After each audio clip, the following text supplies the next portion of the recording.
Everyone, welcome back. कैसे हैं आप? कमेंट करके ज़रूर बताइएगा। अभी ना विंटर्स के कपड़े निकाल रही हूँ क्योंकि ना उनको धूप लगानी है। मैंने अपने तो सारे सुखा दिए, सिर्फ तविशी के और विवेक के बचे हुए हैं, उनको भी अभी सुखाने के लिए डालना है। अभी ना 2-3 दिन से क्या है कि धूप थोड़ी सी ठीक है। वैसे तो बहुत पॉल्यूशन है बाहर, बहुत ज़्यादा धूल है, लेकिन फिर भी क्योंकि इसके बाद ना फिर मौसम बिल्कुल बदल जाएगा, ना ही धूप आएगी और मतलब बहुत धुंध सी हो जाएगी। तो अभी मैंने सोचा है कि इनको सूखने के लिए डाल देती हूँ, क्योंकि क्या होता है कि बेड में रखे रखे एक तो अजीब सी स्मेल आने लग जाती है, और साथ ही साथ ना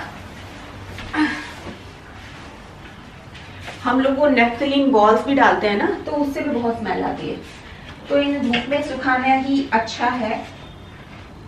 तो ये देखो, आप 2 बैग्स देख रहे होंगे, एक इधर है एक इधर है, पता नहीं आपको दिख रहे होंगे। यहाँ 2 बैग्स हैं, तो एक में तविशी के कपड़े हैं, एक में विवेक के कपड़े हैं,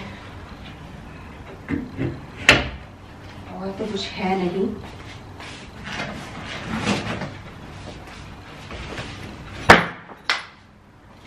और मुझे लग रहा है एक दिन में सिर्फ एक ही जने के कपड़े सूख पाएंगे, क्योंकि इतना स्पेस नहीं है बालकनी।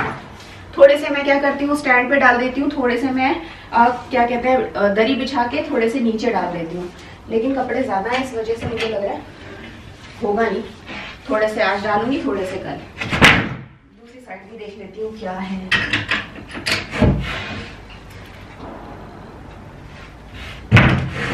कुछ नहीं है, बस यही है फिर कपड़े।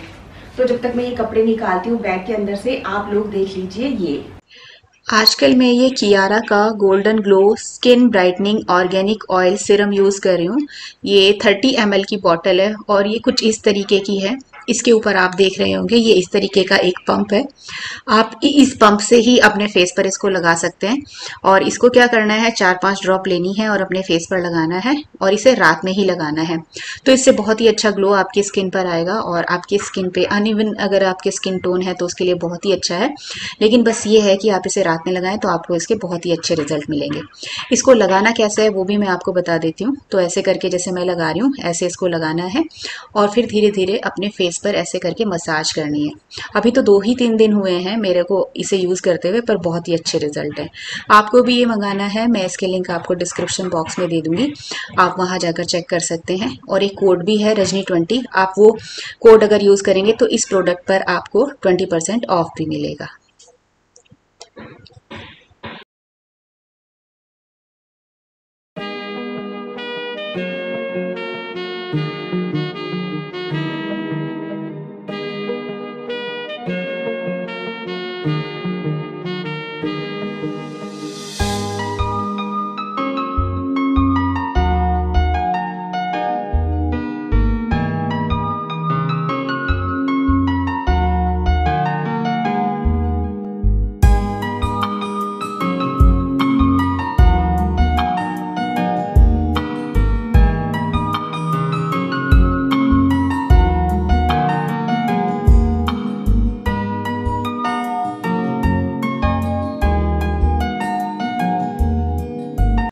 इन दोनों के सभी कपड़े एक तो स्टैंड पर आ गए और फिर ग्रिल के ऊपर भी आ गए।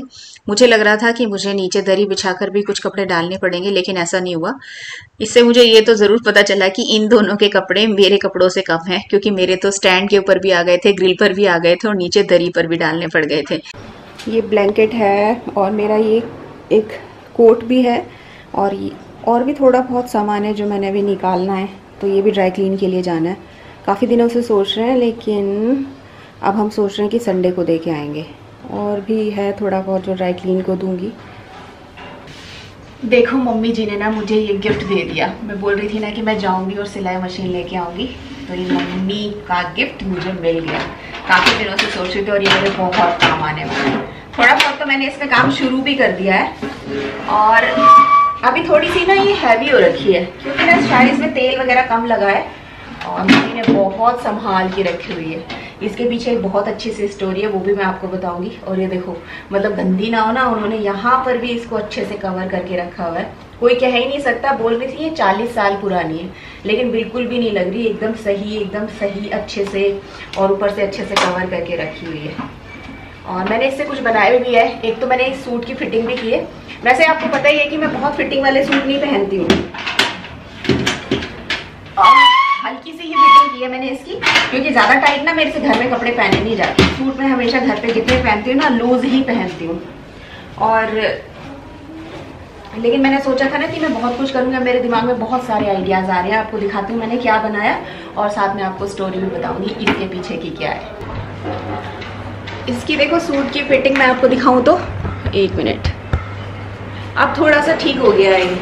पहले तो बहुत ही लूज था, ये आपने मेरा देखा भी होगा, लेकिन अब मैंने थोड़ा सा इसे ठीक कर लिया। इतना मुझे जितना ये है ना इतना लूज मुझे कंफर्टेबल लगता है और अब ये बुरा नहीं लग रहा। पहले तो बहुत मांगा हुआ सा लग रहा था, ऐसा लग रहा था किसी का मांग के पहन लिया, और अब ये ठीक लग रहा है। और देखो मैंने क्या बनाया, ये मैंने बनाया कुशन कवर। कैसा लग रहा है? ये ना मेरे पास एक वो थी, मेरे पास बहुत पुरानी एक कुर्ती थी येलो कलर में, उसमें ना ये ऐसे करके गोल्डन कलर का काम भी हो रखा है।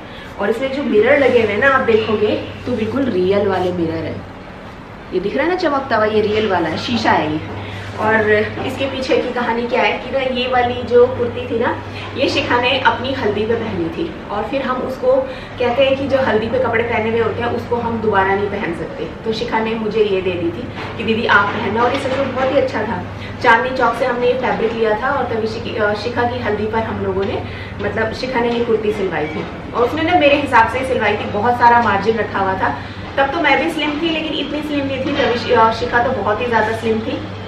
मेरे मुँह से तविशी निकलता रहता है। तो फिर क्या हुआ कि फिर जब उसने पहन लिया उसके बाद फिर मैंने इसको लूज़ करवा के फिर मैंने पहनना शुरू किया था। लेकिन मेरे से क्या गड़बड़ हो गई थी, ये वाला जो फैब्रिक है थोड़ा सा श्रिंक कर गया। मैंने इसको हैंड वॉश कर लिया जबकि मुझे इसे ड्राई क्लीन कराना चाहिए था, और बस ये बहुत ही ज़्यादा छोटा हो गया। फिर इसके बाद मुझे समझ नहीं आया मैं क्या करूँ। शिखा को मैंने बोला कि तू ले ले, तो लेकिन शिखा ने मना कर दिया कि दीदी हल्दी वाला है ना, नहीं पहनना है, मतलब मैं नहीं पहन सकती, आप पहन सकते हो। फिर मुझे लगा कि मैं इसका कुशन कवर बना लेती हूँ। हालांकि अभी बहुत सारी अच्छी सी फिनिशिंग तो नहीं आई है, लेकिन फिर भी मैंने इसे बना लिया। इसमें बस एक ही साइड फूल आया ऐसे, और एक साइड यहाँ पर, मतलब यहाँ पर भी मैं सोच रही थी आ जाए। मैंने बहुत तरीकों से देखा, इधर उधर लगा कर भी देखा इस कुशन को कि मैं कैसे कर सकती हूँ, लेकिन फिर कपड़ा बहुत ज़्यादा वेस्ट हो रहा था, फिर कहीं और वो यूज़ नहीं हो सकता था।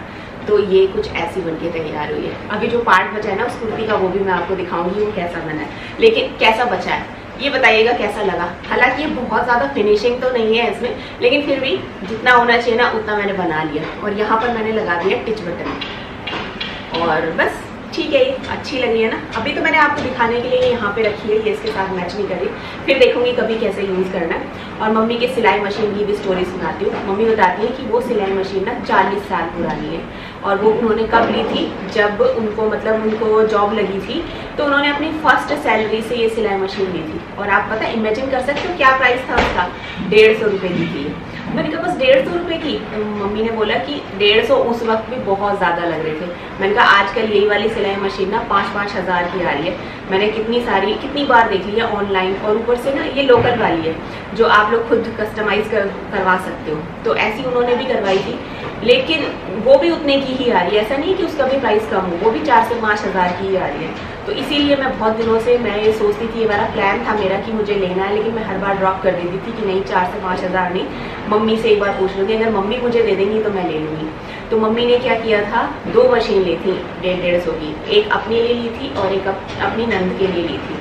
तो फिर बोल रही थी कि मैंने अपनी फर्स्ट सैलरी से ली थी जब उनकी जॉब लगी थी, और अपनी नंद को दी थी और खुद के लिए ली थी। तभी ना मतलब उनके लिए तो ये बहुमूल्य चीज़ हो गई, अनमोल चीज़ हो गई, क्योंकि वो उनकी जब उनकी नौकरी लगी है उससे उन्होंने कमा कर अपने लिए और अपनी नंद के लिए रखी थी। इसीलिए मतलब मेरे लिए तो बहुत ही अच्छा तोहफा है। ऊपर से जब वो दे रही थी ना मुझे, उन्होंने कहा था इसे संभाल के रखना, बहुत ही ज़्यादा मतलब मेरे कलेजे का टुकड़ा है ये, मैंने बहुत संभाल के रखा है इसको। और बिल्कुल नई है वो, सच में बिल्कुल नहीं लग रही थी कि वो 40 साल पुरानी है। उसका कवर वगैरह सब कुछ, बस हल्का सा उसमें ऑयल और डालना है। ऐसे होता है ना जो कुछ चीज़ें होती हैं, मतलब मेरे ख्याल से जो कमाई हुई चीज़ें होती हैं ना, जो हम अपने पैसों से कमा के खुद सबसे पहले जो लेते हैं, वो तो और भी ज़्यादा प्रीशियस होती है। मेरा कभी ऐसा इन चीज़ों में कोई एक्सपीरियंस नहीं रहा, क्योंकि मैंने जितना मैं अर्न करती हूँ यूट्यूब से भी या इससे पहले भी जो किया था ना, वो मैं कभी खर्च किया ही नहीं। वो सारा का सारा मेरे बैंक में आ जाता है। जो भी सारा खर्चा करते हैं ना विवेक करते हैं, तो विवेक की रिस्पॉन्सिबिलिटी है। जो भी मैं कुछ खरीदती हूँ विवेक, मतलब विवेक का है या मेरा है, हम सबका ही है वो। तो विवेक यही बोलते हैं कि क्या ज़रूरत है, वो जहाँ है तुम्हारा सेव हो रहा है वो ठीक है, बाकी हम सबका एक ही तो है, तो मतलब तुम अपना मत, जो अकाउंट का है वो मत खर्च किया करो, हम लोग मेरे उसमें मेरे अकाउंट से जो है ना जैसा भी खर्चा है वैसे कर लिया करो। हालांकि मैं थोड़ी सी कंजूस हूँ, बहुत सारा खर्चा नहीं करती हूँ, बहुत सोच सोच के करती हूँ। पहले ये बताइएगा मेरा कुशन कवर आपको लगा कैसा? लग रहा है ना सुंदर, कितना कलरफुल सा। अब इसमें बताती हूँ कैसा बचा हुआ है, खुद ही दिखाती हूँ आपको क्या फैब्रिक बचा हुआ है अभी इसका। ये देखिए, ये बचा है अभी फैब्रिक। मैंने बहुत कोशिश की थी कि कैसे करके निकालूं कि वेस्ट ना हो, तो फिर मैंने ऐसे लंबाई में निकाल दिया था, लेकिन एक ही फूल आ रहा था। अब ये ऊपर भी है, तो इससे ना एक बहुत अच्छा सा कुशन कवर बन जाएगा, तो वो सोच रही हूँ वो बनाऊंगी। और है ना कितना प्यारा, एकदम हल्दी के लायक, बिल्कुल हल्दी जैसा ही कलर है। बहुत सुंदर कुर्ती थी, जब भी मैं पहनती थी ना बहुत कॉम्प्लीमेंट मिलते थे। मैंने तो बहुत सारे फंक्शंस वगैरह में, मतलब शिखा की हल्दी के बाद भी बहुत सारी शादी पार्टी वगैरह में ना पहले ही कई बार पहना है। और दुख तो हुआ इसको कट करते हुए, समझ ही नहीं आ रहा था क्या करूं, लेकिन चलो कहीं ना कहीं रीयूज हो गया। आपको शीशे दिखाऊं इसके, देखो रियल है, कांच के शीशे हैं इसमें, और ये चांदनी चौक से लिया हुआ था। पता नहीं कितना था, ये था भी थोड़ा सा महंगा, ये शायद 350 रुपये मीटर था ये, तो शिखा ने ये शायद 2 मीटर लिया था, लेकिन है अच्छा, है ना खूबसूरत। अगर मैंने इसको धोया नहीं होता, ये बिल्कुल परफेक्ट था, फिर मैं इसको पहना करती। आप भी बहुत मतलब मेरी तारीफ करते, मुझे पता है अगर मैं पहन के दिखाती हूँ, लेकिन मेरी बेवकूफ़ी थी ना, ऐसे ऐसे काम मैं कर देती हूँ। कई बार पैसे बचाने के चक्कर में ना मैंने ऐसे बहुत सारे लॉस किए हुए। पता है जिन लोगों को आती है ना सिलाई, उनको बहुत सारे इसमें गड़बड़ दिखाई दे रही होगी, मुझे भी थोड़ी बहुत दिखाई दे रही है, लेकिन मैंने इससे पहले कभी कुछ भी काम नहीं किया सिलाई मशीन पे। 1-2 बार अपने सूट वगैरह है ना उनकी फिटिंग कर लेती थी, लेकिन ऐसा कभी कुछ नहीं किया। तो मेरे को तो ये भी बहुत अच्छा लग रहा है। और अगर मेरी मम्मी इसको देख लेगी ना तो 100% मैं मतलब अपनी मम्मी का जो डायलॉग है ना वो बताती हूँ। मेरी मम्मी बोलेंगी कि बता क्या करके धरा, नाश कर दिया कपड़े का। मतलब ये हमारी लैंग्वेज है, हो सकता है कि आप लोगों को ना और लग रहा हो, लेकिन पक्का वो यही बोलती, मतलब कि क्या कर दिया तूने ये, और कपड़े को खराब करके रख दिया। और अभी भी देख रही होंगी ना पक्का वहाँ स्क्रीन के पीछे से, उस साइड से जहाँ से भी वो मुझे देख रही है ना, 100% वो यही सोच रही होंगी कि इसने कपड़ा खराब कर दिया। होता है मम्मियों को, तो वैसे भी ना मेरी मम्मी को ना अपना काम बहुत ज़्यादा परफेक्ट लगता है, बनाती भी बहुत परफेक्ट है। तो हम लोग कभी कोई काम ऐसा करते थे ना, जैसे मैंने अपने सूट वगैरह की भी फिटिंग की, तो मेरी मम्मी यही बोलती थी, पता क्या करके धरा, नाश कर दिया कपड़े का। तो यही मुझे अभी ना एकदम से याद आया कि मम्मी का ना यही वाला डायलॉग होगा, जब भी मम्मी से देखेंगी ना पक्का यही बोलने वाली है।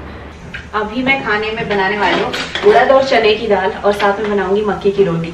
मक्का का आटा भी ना हम मम्मी के घर से ही लाए, मतलब घर से का मतलब उनके घर के पास ही चक्की है, तो वहां से लेके आए, साथ में गुड़ लेकर आए, शक्कर लेके आए, क्योंकि यहाँ पर ना इतना अच्छा नहीं मिलता है, वहाँ गुड़ शक्कर अच्छा मिलता है। और अब हमारी सर्दियाँ ना बिल्कुल अच्छे से, क्योंकि मुझे तो रात में ना दूध गुड़ के साथ ही अच्छा लगता है लेना। या फिर ये दाल उबल रही है, इसका शोर बीच बीच में आता रहेगा, मैंने गैस सिम की हुई है। तो मक्का की रोटी के साथ ना उड़द और चने की दाल बहुत अच्छी लगती है, वही मैं अभी बना रही हूँ। वैसे तो साग के साथ खाते हैं, लेकिन विवेक को बहुत पसंद है मक्का की रोटी, और बाजरे का आटा भी लाया है, बाजरा की रोटी। तो कुछ भी होता है आजकल तो रोज बोलते हैं विवेक बाजरा की रोटी बनाओ, और आज मक्का की रोटी का नंबर है, क्योंकि मैं ये वाली दाल बना रही हूँ। इसके साथ बहुत ही अच्छा लगता है। मेरी आवाज़ थोड़ी दबरी होगी इसके कारण।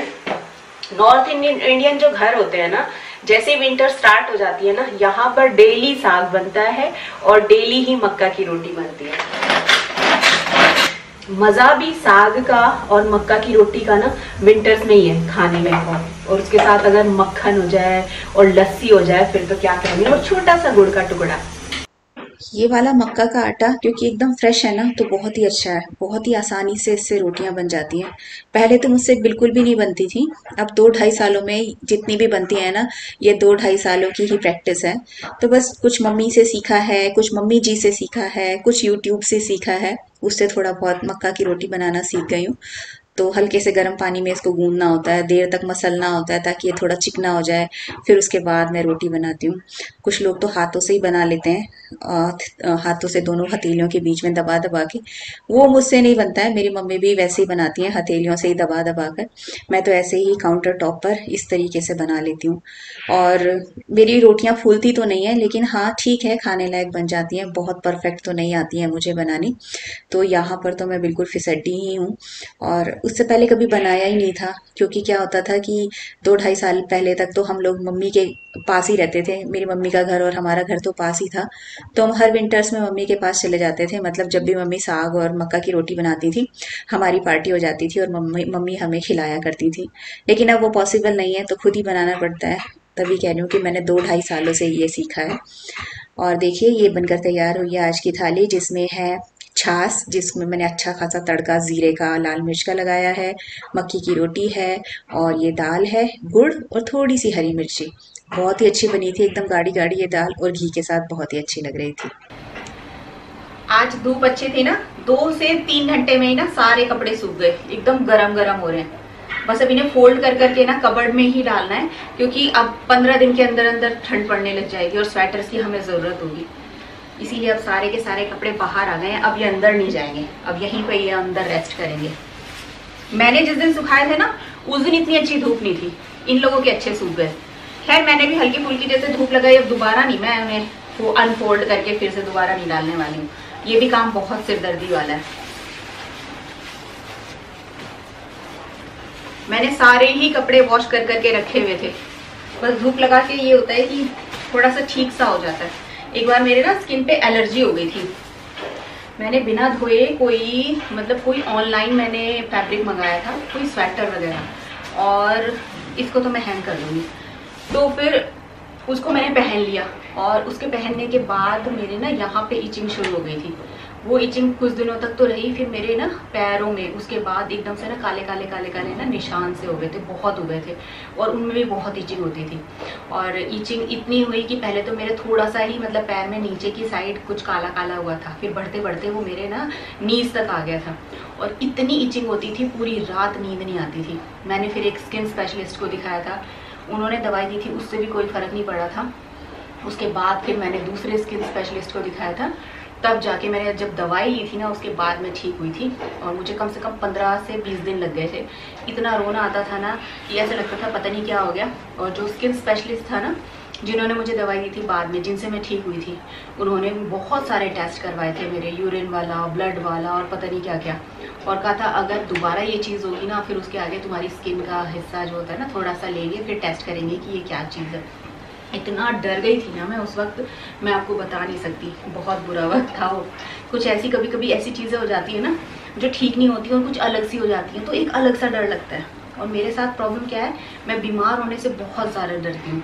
मैं खुद क्या, मतलब मेरे घर में कोई भी तविशी या फिर विवेक को भी कुछ हो जाता है ना, हल्का सा फीवर भी हो जाए, मुझे बहुत डर लगने लग जाता है, पता नहीं क्यों, बहुत घबराहट होती है। बीमार होना मुझे बहुत डर आता है।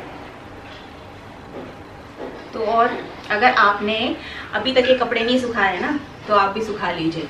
अभी धूप अच्छी है, आगे बिल्कुल धूप आनी ना बंद हो जाएंगी, तो बेटर है कि अभी के अभी इनको सुखा लीजिए और फिर इनको पहनिए, क्योंकि अब ज़्यादा टाइम नहीं है। मेरे ख्याल से 10 नवंबर तक तो इतनी ठंड आ जाती है कि हमें हल्के हल्के स्वेटर स्वेट शर्ट्स पहनने पड़ते हैं, और फिर उसके बाद धूप बंदी हो जाती है आनी। तो अब मैं क्या सोच रही हूँ, इस व्लॉग को यहीं पे ख़त्म करूँ, और फिर इसे एडिट भी करना है, क्योंकि शाम को मैं आजकल ना वॉक पे जाने लगी हूँ। तो इससे क्या होगा, मैं अभी के अभी अगर एडिट कर दूँगी तो कल के लिए शेड्यूल कर दूँगी, नहीं तो प्रॉब्लम हो जाती है। शाम के लिए फिर मुझे ना टाइम नहीं मिलता, अगर मैं एडिट करने बैठ जाती हूँ ना, फिर मैं वॉक के लिए नहीं जा पाती हूँ। फिर विवेक जो है वो फिर मुझ पर गुस्सा करते हैं कि तुम बोलती ही बोलती हो, एक दिन जाती हो एक दिन छुट्टी कर लेती हो। तो आजकल वही मेरे ट्रेनर हो रखे हैं, तो उनके साथ मैं जाती हूँ, इसीलिए सोच रहा हूँ अभी एडिट कर लूँगी। तो यहीं पे अपनी वीडियो का एंड करूँगी। अगर पसंद आए तो प्लीज़ इसे लाइक कर दीजिएगा और अपने दोस्तों के साथ शेयर भी कर दीजिएगा। मिलूँगी आपको जल्द ही नेक्स्ट वीडियो में, तब तक के लिए बाय।